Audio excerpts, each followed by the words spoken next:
નમસ્કાર, સીએનબીસી બજાર પર આપનું સ્વાગત છે અને આપ જોઈ રહ્યા છો પ્રોપર્ટી ગુરુ. હું છું જયનાલ કંટી.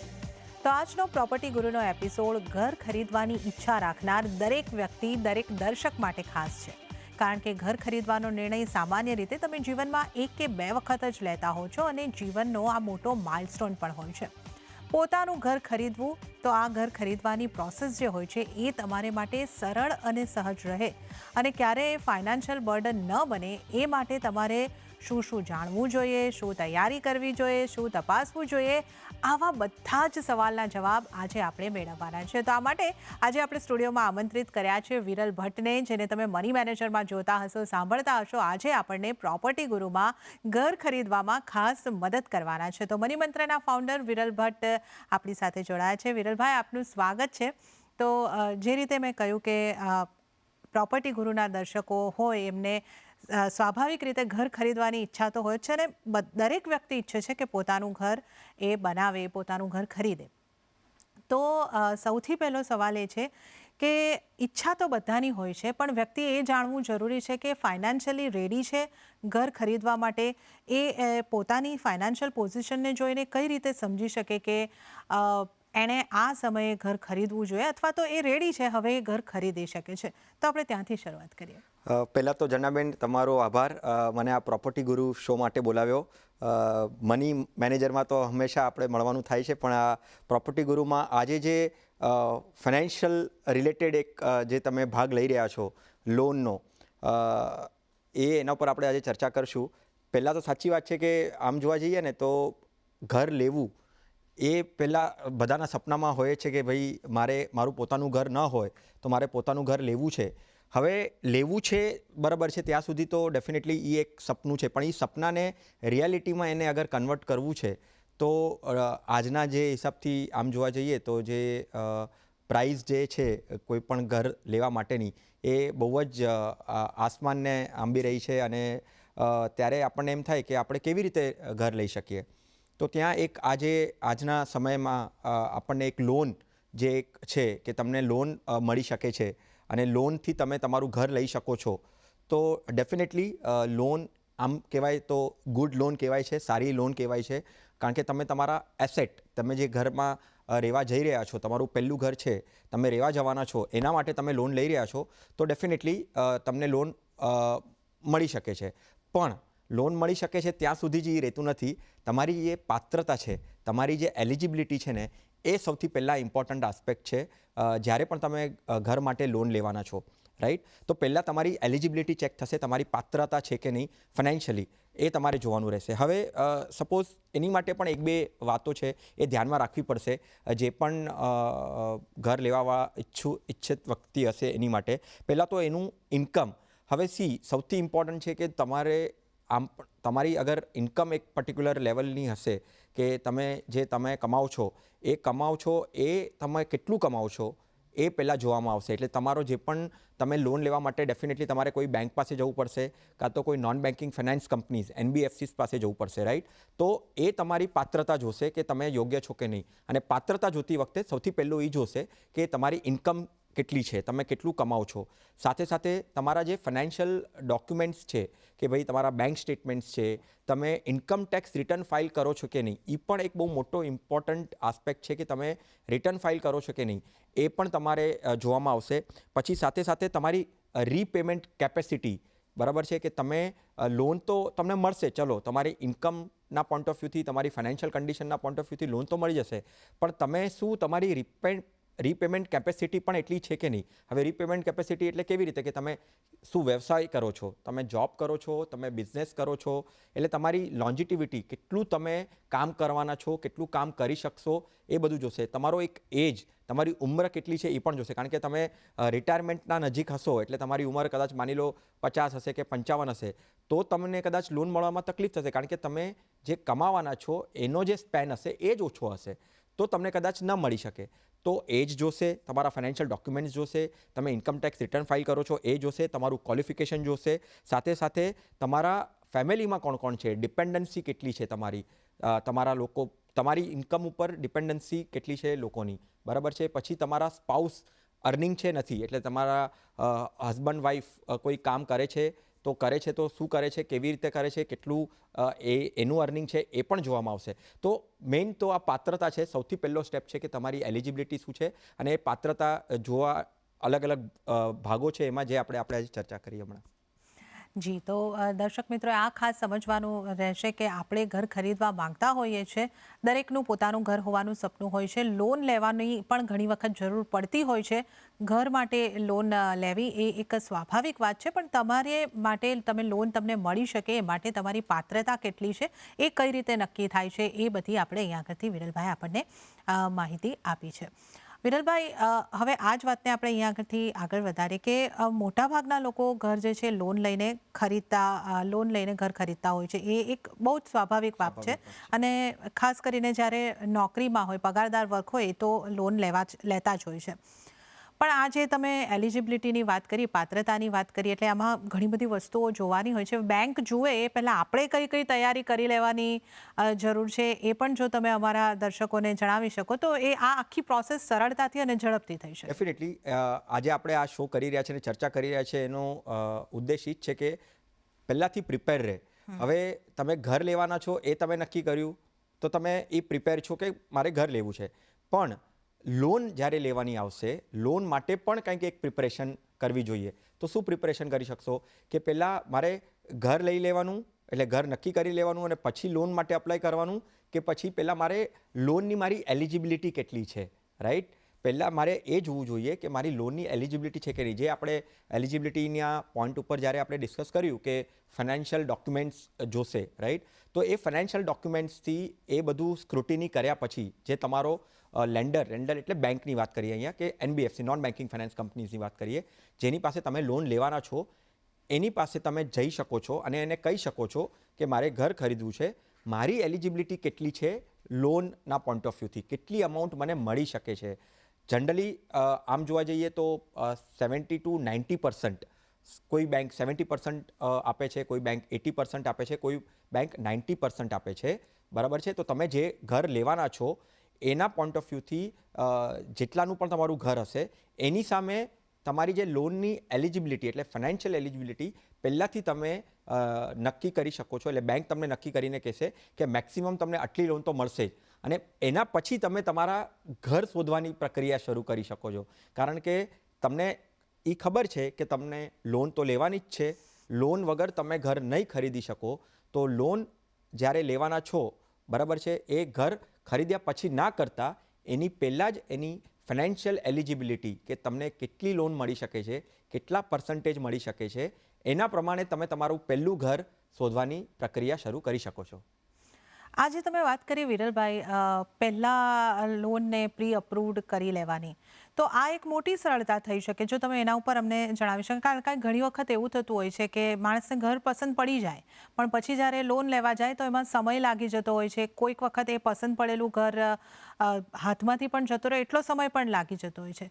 તો આ નિર્ણય કઈ રીતે લેવાનો હોય છે, અને પ્રી અપ્રૂવડ લોન લેવાથી કઈ રીતે લઈ શકાય ને એના વિશે થોડું? સો જનરલી કેવી રીતે હોય છે કે હવે જો જ્યારે આપણે એલિજિબિલિટીની વાત કરતા હતા ને, ત્યારે ફાઇનાન્શિયલ ડોક્યુમેન્ટ્સની વાત કરી, પછી એમના ફેમિલીની વાત કરી, એમના ઇન્કમની વાત કરી, એ શું પગારદાર છે કે કોઈ વ્યવસાય કરી રહ્યો છે, એ બધું જોશે, બરાબર છે. હવે જ્યારે તમે અહીંયા આપણે ખાલી વાત એ જ કરી રહ્યા છે કે આપણે જે ઘર ખરીદવાના છે, બરાબર છે, એ ઘર ખરીદવાના ગોતતા પહેલાં તમે તમારા ફાઇનાન્શિયલીના પોઈન્ટ ઓફ વ્યૂથી તમે કેટલી એલિજિબિલિટી ધરાવી રહ્યા છો, બરાબર છે, એ તમારે નક્કી કરવું જોઈએ. હવે એ તમે કોઈ પણ તમારો જે લેન્ડર એટલે જે તમારી બેંક જે છે, તમે તમારું બેંકમાં જ્યાં એકાઉન્ટ છે ત્યાં એને પણ એપ્રોચ કરી શકો, કે જેનું ઇન્ટરેસ્ટ રેટ કદાચ ઓછું હશે અને તમને લાગતું હોય કે એ તમને સારી રીતે લોન આપી શકે છે, તો એની પાસે જઈને પણ તમે પહેલાંથી એમને પૂછી શકો છો કે ભાઈ મારે કેટલી લોન મને મળશે, બરાબર છે.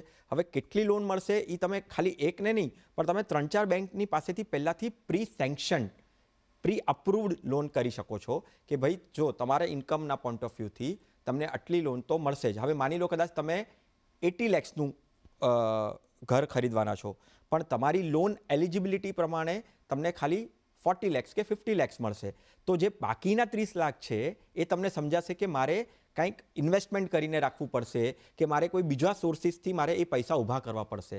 એટલે કહેવાની વાત અહીંયા એટલી જ છે કે આ પ્રોસિજર કરવાનું રીઝન એક જ છે કે તમને પહેલાંથી ખબર હોય કે તમારી એલિજિબિલિટી તમે કેટલી ધરાવો છો, એના પ્રમાણે તમે કેટલા સુધીનું તમે ઘર લઈ શકો. કારણ કે અહીંયા જે મેં એક્ઝામ્પલ આપ્યું એમાં તમને કમસે કમ 30 લાખની વ્યવસ્થા કરવી પડશે. હવે 30 લાખ નાની રકમ નથી, બરાબર ને? તો 30 લાખ રકમને અરેન્જ કરવામાં પણ કદાચ તમને સમય જશે. તો બધાના કેસ અલગ અલગ હોઈ શકે છે. કહેવાની વાત ખાલી અહીંયા એટલી જ છે કે તમે પ્રી સેન્કશન્ડ કે પ્રી અપ્રુવડ તમને કેટલી લોન મળી શકે ને એ તમારે થોડુંક એનાલિસિસ કરીને જવું જોઈએ. ઓકે, તો જો પ્રી અપ્રુવડ લોન તમે ઓલરેડી લઈને રાખી હોય તો એક તો જે મેં તમને વાત કરી કે તમારી જે સમયગાળો છે એ અને પ્રોસેસ કરવાનું, તમે ઘર પસંદ કરો પછી જે કરવાનું છે આ બધું ઝડપી થશે, સારી રીતે થશે અને તમારી એલિજિબિલિટી ને આ બધા જે પ્રશ્નો છે તે ઓલરેડી એના સોલ્વ થઈ ગયેલા હશે અને મોટી ક્લેરિટી તમને તમારા બજેટ ઉપર પણ અહીંયા આગળથી મળી શકે છે. તો આ પણ એક મહત્વનો મુદ્દો છે. અને આ સિવાય જે આપણે અત્યાર સુધીની ચર્ચા કરી છે કે જ્યારે પણ તમે ઘર લેવાનું વિચારો છો તો તમારે બેંકની પાસે જતાં પહેલાં તમારા જે આઈટીના ફોર્મ્સ અને આ બધું જે તમામ છે એ તમામની તમારે આગળથી તૈયારી કરીને જવાનું રહેશે. તો આખી પ્રોસેસ તમારી ઝડપી થઈ શકે છે. હવે આગળ જે સમજવું હતું વિરલભાઈ કે હોમ લોનના પણ આમ ઘણા બધા પ્રકાર હોય છે. તો કઈ હોમ લોન લેવી જોઈએ? એટલે આમ ફિક્સ રેટ પર મળતી હોય છે અને વેરિયેબલ રેટ ઉપર, ફ્લોટિંગ રેટ ઉપર મળતી હોય છે. તો આવી બધી પણ અમુક બીજી પણ અન્ય બાબતો હશે જે ધ્યાનમાં રાખવાની હોય છે. તો એ અંગે અમને થોડી વધારે જાણકારી આપજો. ઝરણાબેન, જુઓ, હવે તમે લોન તમે લઈ લીધી, તમે ઘર ખરીદી લીધું, લોન તમને મળી ગઈ. તો જ્યારે તમને લોન હવે ચૂકવવી તો પડશે જ તમને, ડેફિનેટલી તમને લોન, તમને બેંકવાળાએ એક અપફ્રન્ટ પૈસા તમને આપી દીધા છે કે જે તમે ઘર ખરીદી રહ્યા છો. બેસિકલી એમાં 3 અલગ અલગ પ્રકારની લોન તમને મળી શકે અને 3 પ્રકારની લોનમાં જે તમારો ઇન્ટરેસ્ટ તમારે એટલે જે તમારો ઈએમઆઈ, બરાબર ને, ઇક્વિટેડ મંથલી ઇન્સ્ટોલમેન્ટ્સ જે તમને આપવાના હોય, બરાબર છે, એ તમને હર મહિને ચૂકવવાના હોય. કે કારણ કે તમને લોન કદાચ 20 વર્ષની પણ તમે લઈ શકો, 25 વર્ષની પણ લઈ શકો, 30 વર્ષની પણ લોન લઈ શકો. અલગ અલગ ટેન્યોર વાઇઝ તમને જે તમારી એલિજિબિલિટી નક્કી થાય એ પ્રમાણે તમને લોન મળી શકે, બરાબર. હવે એમાં 3 ટાઈપના ઈએમઆઈ આવતા હોય છે. એક તો આવતા હોય છે ફ્લોટિંગ રેટ લોન્સ. હવે ફ્લોટિંગ રેટ લોન્સ એટલે જે એક બેઝ રેટ નક્કી કરેલો હોય બેંકે, બરાબર છે, એ બેઝ રેટ પર થોડુંક એડિશનલ જે ઈએમઆઈ લગાડીને એક ફ્લોટિંગ ઇન્ટરેસ્ટ રેટ કહેવાય કે જે એ લિંક થયેલો હોય બેંકના બેઝ રેટથી, બરાબર છે. એ એક ફ્લોટિંગ લોન આવે કે જે ફ્લોટિંગ ઇન્ટરેસ્ટ હોય એનો. કારણ કે અગર આરબીઆઈ જે બેંક ઓફ બેંક છે, સૌથી મોટી બેંક ઓફ બેંક છે આરબીઆઈ, સેન્ટ્રલ ગવર્મેન્ટ આપણી સેન્ટ્રલ ઇન્ડિયાની, એ આરબીઆઈ એક રેટ નક્કી કરે, બરાબર છે. એ રેટ ચેન્જ પણ થતો હોય, બરાબર ને. જ્યારે પણ પોલિસી મીટ થાય છે ત્યારે એ રેટ ચેન્જ થાય છે. તો એ રેટ એ બેઝ રેટથી એડિશનલ થોડોક એક રેટ હોય, એ ફ્લોટિંગ હોય, એટલે એ ચેન્જ થતો હોય, એનો નેચર હોય એ ફ્લોટિંગ હોય. અને ફ્લોટિંગ રેટ તમારો રેટ ચેન્જ થયા પછી તમારો જે ઈએમઆઈ પણ છે એમાં પણ અમુક ચેન્જીસ આવી શકે છે, બરાબર છે. એટલે એ ફ્લોટિંગ રેટ થઈ ગયો. પછી થઈ ગયું ફિક્સ રેટ. કોઈ કન્ફ્યુઝન નહીં, એક રેટ નક્કી હોય, નિશ્ચિત હોય પહેલાંથી જ જ્યારે તમે લોન લેવાના છો અને લોન તમારી ચાલુ થઈ એટલે એ જ ઇન્ટરેસ્ટ રેટ તમારે હર મહિને જે તમને અમાઉન્ટ આવે એ ઇન્ટરેસ્ટ રેટ પર જ ફિક્સ રેટ પરથી આવે.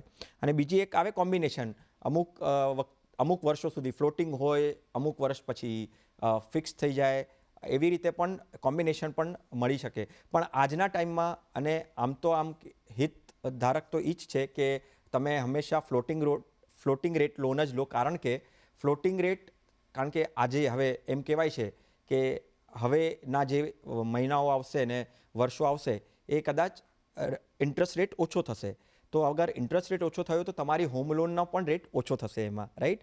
તો ફ્લોટિંગ રેટ વખતે તમારો રેટ પણ ચેન્જ થશે. તમે કદાચ જે અત્યારે ઈએમઆઈ ચૂકવતા હશો, મે બી કદાચ આવનારા જે 6 મહિના પછી કે 9 મહિના પછી તમારો રેટ ચેન્જ થઈ જશે અને તમે કદાચ ઓછી કિંમત ચૂકવશો. તો આ 3 ટાઈપના એક હોય છે, ફ્લોટિંગ, ફિક્સ્ડ અને કોમ્બિનેશન.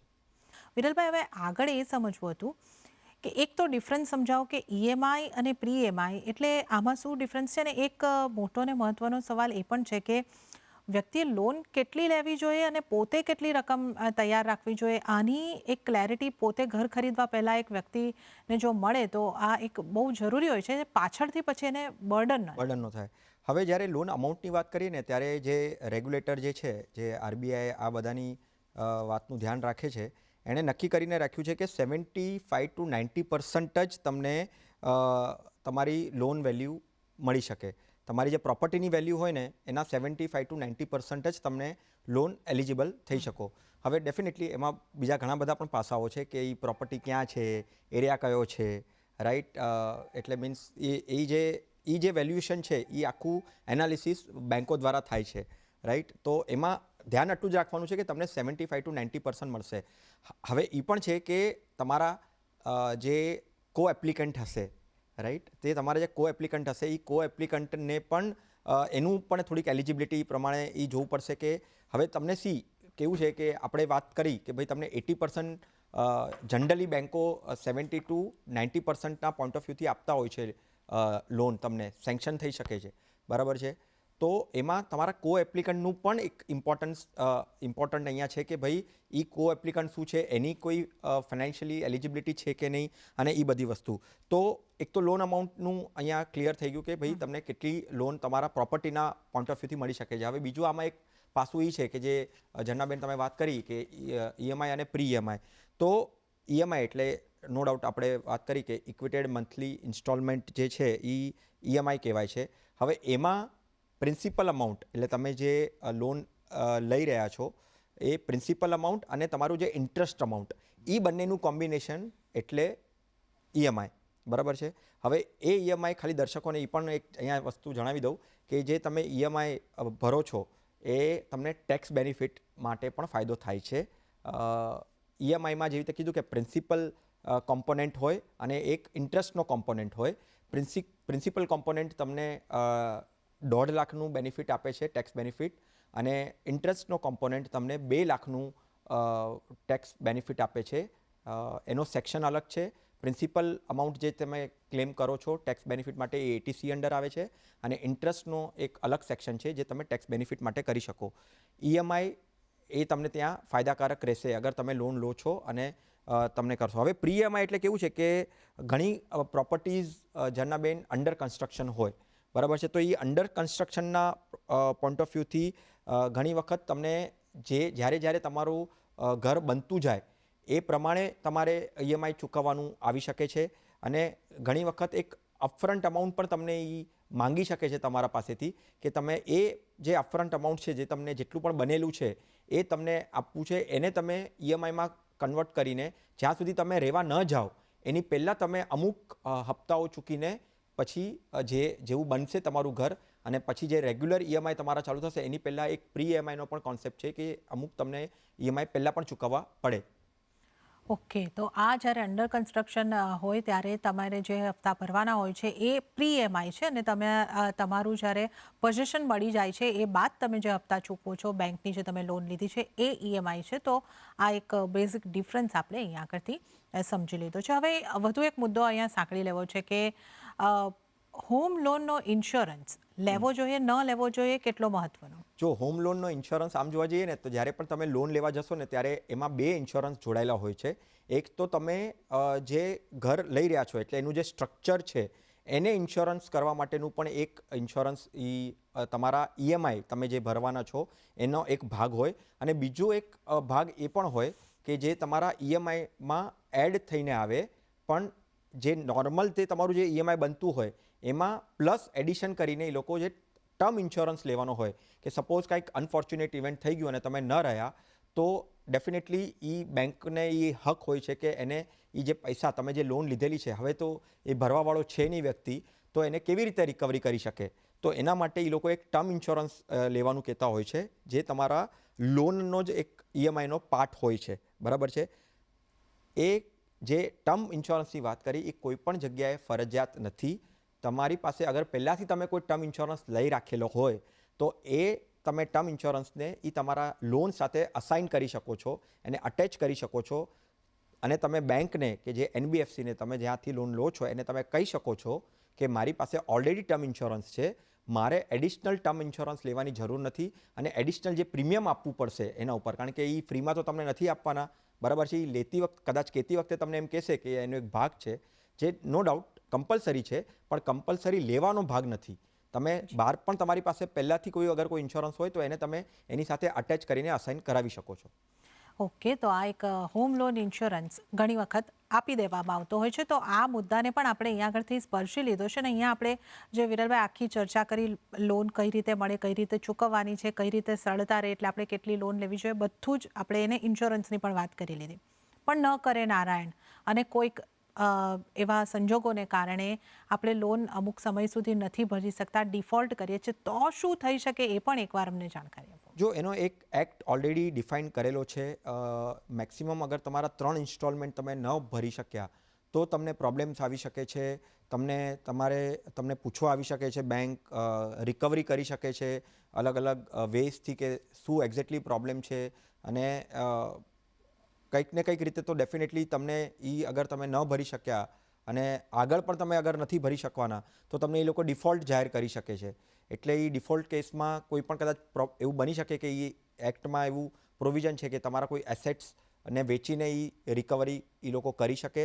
અને પછી એવું પણ બની શકે કે તમને બીજી ક્યાંથી પણ આગળ જઈને તમને કોઈ પણ લોન કોઈ પણ જગ્યાથી તમને મળશે નહીં. એટલે બેસિકલી તમારો જે ક્રેડિટ સ્કોર જે કહેવાય, એક વન ઓફ ધ એક એલિજિબિલિટી છે, ક્રેડિટ સ્કોર તમારા જોતા હોય છે લોન આપતી વખતે, એ ક્રેડિટ સ્કોર તમારો ખરાબ થઈ જશે અને તમને ડિફોલ્ટમાં એ લોકો નાખી દેશે.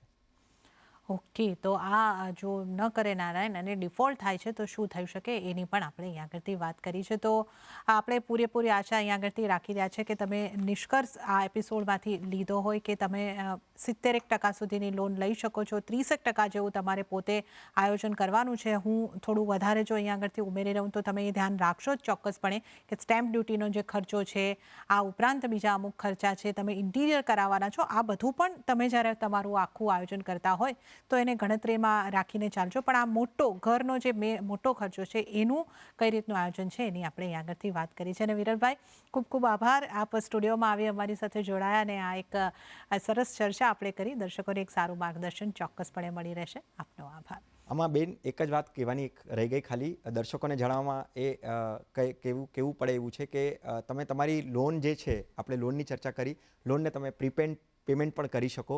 તમને જેવી રીતે સગવડ થાય, એના કોઈ ચાર્જિસ હોતા નથી. આરબીઆઈએ કોઈ ચાર્જિસ નથી રાખ્યા. તમે તમારી લોનને જેવું તમને મળે, કારણ કે એન્ડ ઓફ ધી ડે તો લાયબિલિટી છે, તમે જેવું તે બને તમે તમારી લોનને પ્રીપેમેન્ટ પણ કરી શકો છો. જી, તો આ એક મહત્વનો મુદ્દો છે કે તમારી પાસે જેમ જેમ વ્યવસ્થા થતી જાય, હોમ લોનને પ્રીપેમેન્ટ પણ કરવાની સગવડ છે. તમે ચોક્કસ કરીને ચાલી શકો છો. ત્યારે જ વિરલભાઈ, ફરી એક વખત આપનો આભાર. અને આ એપિસોડમાં હાલ પૂરતું આટલું જ, પરંતુ આપને ખાસ જણાવી દઈએ કે ઘરના ખરીદ વેચાણને લગતા આપના કોઈ પણ સવાલ હોય, અમને લખી મોકલો. અમારું ઈમેલ એડ્રેસ છે propertyguru@nw18.com. તો હાલ મને પણ આપશો રજા. વધુ અપડેટ્સ અને સમાચારો માટે આપ CNBC વિચાર સાથે જોડાયેલા રહો. નમસ્કાર.